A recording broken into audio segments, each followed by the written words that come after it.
যারা কর্মযোগ এখনো জয়েন করে নাই তাদের আর জয়েন করতে দেওয়া হবে না এবং তাদের ক্ষেত্রে ডিসিপ্লিনারি অ্যাকশন নেওয়া হবে।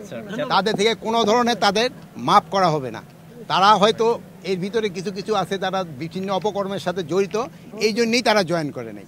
যথা ভালো তারা সবাই জয়েন করে গেছে, আর যারা জয়েন করে নাই তাদের সংখ্যা খুবই নগণ্য, বাট এরা বিভিন্ন দুষ্কর্মের সাথে জড়িত, এই জন্যই তারা জয়েন করে নাই।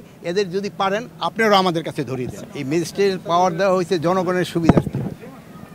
যেহেতু আপনারা দেখছেন সেনাবাহিনী অনেক দিন যাবতেই কিন্তু মাঠে আছে, মানে তাদের তো একটা ক্ষমতার ভিতরে কাজ করতে হবে, প্লাস আমাদের অন্যান্য বাহিনী তো কিছু স্বল্পতা রয়ে গেছে, এটা পূরণ করার জন্য তো সেনাবাহিনী আমরা আনিছি।